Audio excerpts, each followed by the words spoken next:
All right, everyone, welcome to another Garage Chronicles with Grant, or Grant's Garage, whatever you feel the need to call it. So this episode's called Three Cars, No Waiting. So what I've done is over the last couple of weeks, I've been just picking through the cars and getting some stuff done, and we've been fortunate enough to find a guy locally here in Vancouver, just east of Vancouver actually, in Burnaby, who's hopefully going to help us out with this guy right here. So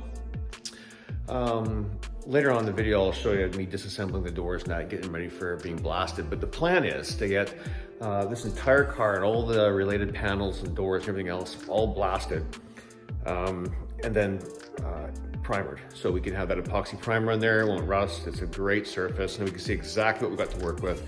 I'm pretty sure the car is exactly as described. It's got the rust in all the areas identified, but you know what? It's the best way to go, is just to blast the entire car, epoxy primer it, and then you can see exactly where the holes are, and then we can deal with them one at a time. So I've officially hit my limit with my skills in sheet metal work on round cars. So we're gonna farm that work out to a guy who's excellent at it. This guy in, like I said, North Burnaby. So that's gonna be a nice change. We can get some movement on it, get the car going. The chassis still needs to be gone over. So once the car is gone, we get the chassis back here. I can work on, pressure test the brakes, run the motor, get it all back together again. I had to put the fuel pump in it. It has electric fuel pump for those big Weber carbs. Just a bunch of that kind of junk. So that'll be kind of fun to get that stuff going again, get some movement on that project again. This guy here, I put a set of gauges in it. There's a thing called a rally pack. Back in '65, you could get a rally pack for your base model car, and it was a clock and a tachometer. They became 6,000, 7,000, or 8,000 RPM. Why in the hell you need a 7,000 RPM tack in a car like this with a 289 in it? If you get it to 5,000 RPM, you're gonna end up with pistons pouring out the side of the car. So anyways, I got one of those, I put it in there. I lost a pile of footage, so it's not as exciting as it could be, or could have been otherwise, but it's done. It looks pretty cool actually. I didn't like it at first, but now it's in the car, I've kind of got used to it. And you can tell it's an add-on, but it was a dealer add-on, and you could actually get it. It was a Ford product, and I thought, well, that's okay. I guess even they saw the error in their ways, and they should have offered some of these kind of things for those guys who may have wanted a tack or whatever. Black Beauty up here. So a few things have gone on with that car as of late. I've got a couple oil leaks in the back now. Of course, the Porsche, it's going to be burdened with oil leaks its whole life. But there's a few at the back where the two half of the cases come together.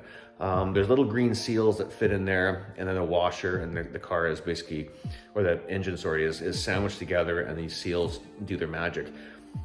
There's so many bolts that hold the two halves of the cylinder or of the engine block together that, I mean, you're gonna have a leak. Whoever thought that was a good idea, I'm not really sure, but so anyways, I'm gonna deal with that. There's a sway bar mount on the back that's broken, and the sway bar is missing, which means the car is driven quite hard. The sway bar actually tore off. That's actually a fairly popular problem, so much so they make a kit to modify it and make it stronger. So it's not the fault of the driver. Sometimes it's the fault of the car. So in that case there, that's getting done too. I have to wait and order parts. I'm trying to find a factory one, but the factory ones are $500 or $600. And by the time you put all the mounts and bits and pieces, now you're into this thing for about $1,000.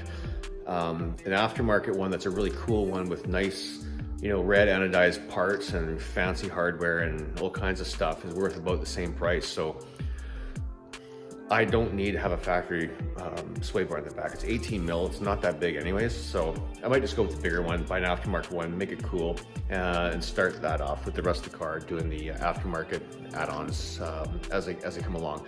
Same thing with the front here. I didn't realize at the start that there is a, excuse me, a skid plate missing. So Renline makes a really cool skid plate for this car. It's all aluminum. It's got some really cool holes in it. And it looks kind of like a high performance thing. I don't want to be one of those guys that has a bunch of bolt-on high performance crap. I don't have a skid plate, so this is a nice option to get one. So that's gonna be the next couple of steps. I'm just waiting to order some of these parts and get them here, and then I can start installing them and such. But what I have noticed though, after today, I was gonna put the exhaust on, and there's a few a few things I gotta get parts for before I put the exhaust on. And part of me is like, why am I putting exhaust on this thing when I can just put headers on it and be done with it? But we'll see how much that's going to cost. It might be one of those cost prohibitive things. My plan though is to eventually switch out to headers, put carbs on it. I want some 40 mil carbs, get rid of the CIS fuel injection. I don't like the look of it, and I don't care if it's better or care anything about it. I want the sound of Weber carbs on a flat 6 through headers, full stop. So that's what we're gonna go for. It's expensive as hell. I'm not sure how I'm gonna afford them yet, but I'm going to get them at some point. So I'm a little reluctant to do a bunch of work and then undo it and then do that work again. So we'll see what happens there. Anyways, that's the status of all of our projects right now. The front end of the Porsche is nearly done. I'm waiting just to put a few little pieces of hardware in under here and get this hard mounted, put this chin spoiler on. It's kind of a chachi looking thing, but it's factory. I'm not gonna go and put the driving lights on. I don't like the look of them. I think they look like an add-on from the factory, and I don't care for how they look. So I'm gonna put plugs in there and smooth out the whole front and make it look nice and clean. What else? That's probably about it. So I'm gonna leave you with that, but there's short little snippets all throughout this video of some of the projects I've been working on. I've also got the, what I've done over here. Hang on, I'll walk you over. Come with me. So what I did do was I got this piece of train track and I put it in my milling machine. I'm making it flat on top, and then I'm gonna do one side. So I'll have a full proper 90-degree machine surface on the thing, just for hand forming or whatever. I mean, it's a lesson in wasting time and electricity at this point. But train tracks it's good metal. It's not like an anvil per se, different type of steel, different quality of steel, but it's still very good quality steel. So I'm gonna get that thing done. I may show a little bit of footage of me machining that. I know it's exciting. It's like, 15 minutes of watching the machine go back and forth again. But anyways, I'll leave it at that. Thanks for tuning in, guys. And I really do hope and promise to have more exciting content coming up, especially once this guy goes out and gets blasted. That is gonna be awesome. Anyways, thanks for tuning in, guys. And with any luck, we will have some really cool Porsche footage coming up pretty soon. And I have not forgotten about brakes on Mustang Sally here. Those have to happen. I drove this car the other day and I did 2-foot braking all the way down one of the roads here locally. It is awful. So it's just simply gotta happen. So once Black Beauty is running, I can move it around or put it on wheels, those little wheel things you push the cars around on. And then I get some brakes from this car here because I still enjoy driving. I've already put 400 miles on it this year, I think. And it's only, what is it, May? Almost May. And we're in Vancouver. We got good weather. What are we gonna do? Anyways, thanks for tuning in, guys.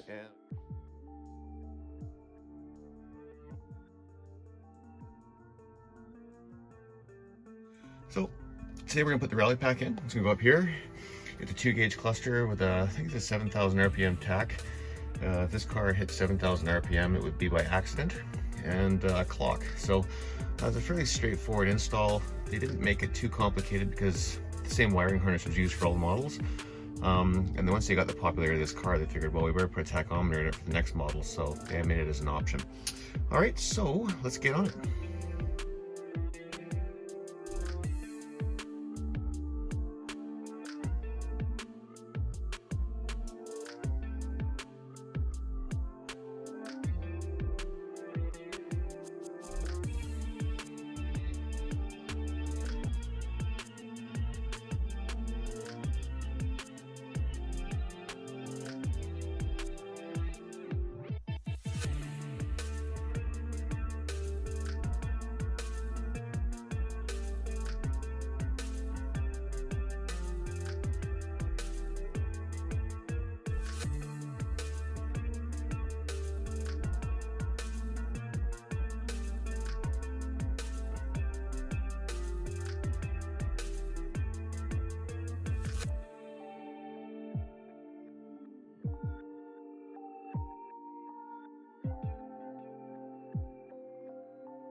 So this is what I'm talking about here. These are the original ones that came out of the car.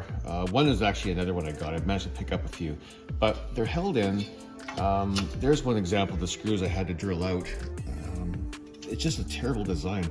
And these things, of course, are, I mean, they're painted, but they're all rusty. These are both of the same vintage car, and you got to drill them out and damn near destroy them. So I was fortunate enough to find two close, just around the corner where I live here, that I could take and reuse. I'm gonna hold on to these because they've got some value, and they're hard to get.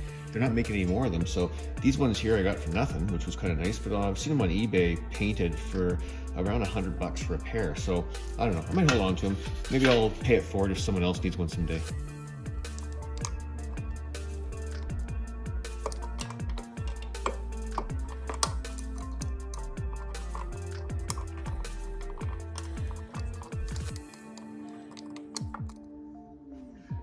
All right, so what we've done here is we've taken this piece of garbage, that was that, and he's got these kind of junctions here, which is, they're blades, but they're all very dated and old, and this was the original wiring here, so it kind of had these things plunked in there, and then you stick them together. I mean, they're effective, but they're not really that waterproof and that moisture resistant. You can see by the corrosion on there. So these have all kind of had their day. But they're a proprietary wiring sort of system here. They've got this custom, it looks like it's like shrunk around the tubes to keep them, you know, fairly tight together and lessen the chance of rubbing and some friction in that. And someone's gone through, of course, with a 45-year-old car, you get these kind of guys doing this stuff here, which is all part of it. I mean, it's happened there, you know, and I'm doing it again here, but I'm just using more modern connectors. These are the new type that you crimp them and then you heat them up and they shrink. And you can sort of tell by looking here, once the blue, you can see red all the way through. Same with there where it's blue all the way through, and over here where it's black all the way through.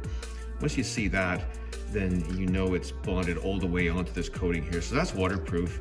And it also gives that seal in there, means it won't corrode. So these ones here, same idea. You put the blade in there, you get a little shot of heat, and it'll shrink around there and make those things watertight too.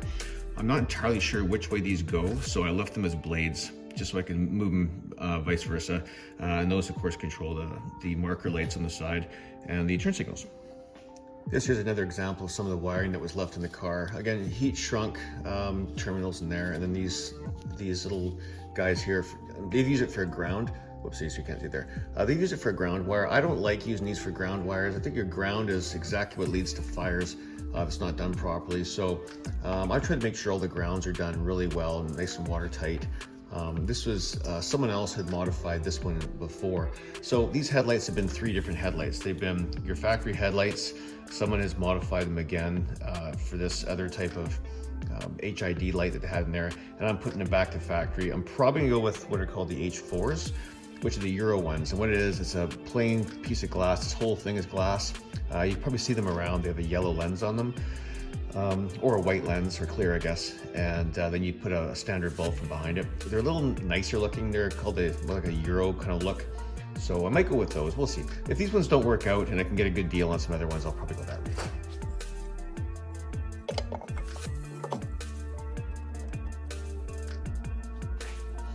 Now this is a funny little Porsche thing here. They give you these little tiny brass screws to hold this assembly in, and they're flathead. I don't know what they were thinking, putting a flathead screw in here in an area that you can't possibly access with your fingers. You'll see when I get to the top here, it's well, just have a look. Down this hole here, so it's down this little narrow area here, it's about 1.5 inches deep, and they expect you to get a screwdriver in there and holding a flathead screw.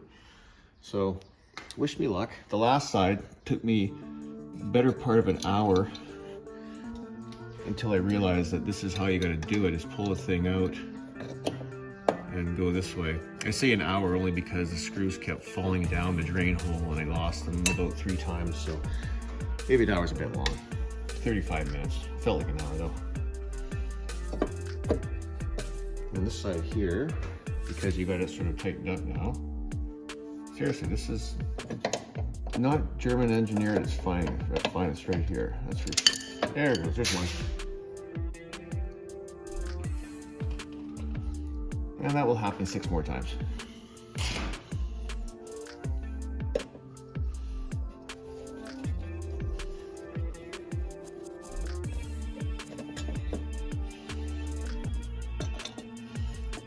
I believe this is what I did last time. It seemed to work.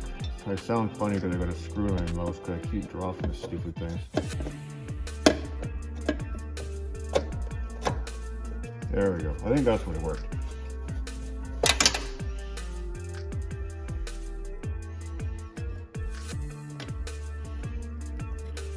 You know, the funny thing with I look at the modern day Porsche, I look at like a GT3, like a 2018 or even the 2021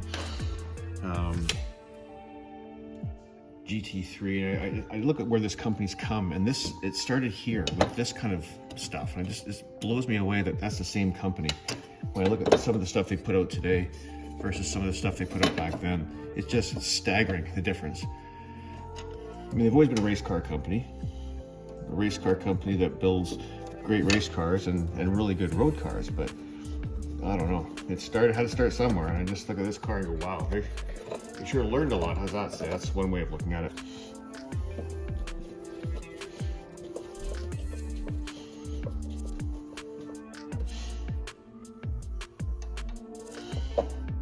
Now, these are the second time around with these headlight cups. The first ones I tried to take out, and I was successful, but then the screws that hold the inner bucket in are regular steel. So they're not zinc plated or anything, so they rust right away, of course. And then they're a Phillips head, so they become a round drive. Anybody who's stripped a Phillips head knows exactly what I'm talking about. So they have the headlight adjusters, which are fine, they're in there, but then they have these little tiny screws that mount in there, and it is absolutely frustrating to see how poorly thought out those were.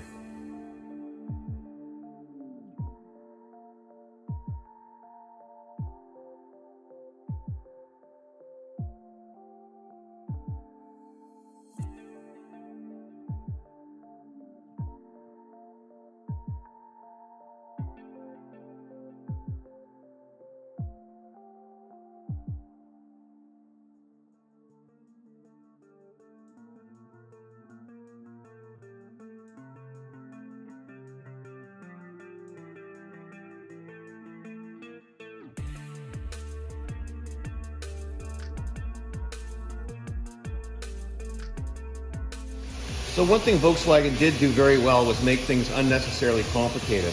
So this is about 4 pieces, this whole mechanism. You got the actual lever part up there, this connecting rod, the lock mechanism, and then of course you got the handle that pumps in from the back. So what they did, when they assembled this car, they have a small circle clip in here. It's virtually impossible to get to unless you fasten this thing around, and where you can sort of just see it. Let me see if I can get the camera a little closer so you guys can actually see it.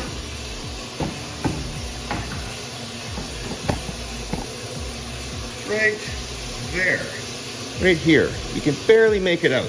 So you would think if you're building this whole assembly, you would have done a better job of putting this thing together. Perhaps have it snap in or something, but anyways, it's a bit of a pain in the ass to get out of there, but let's get at it.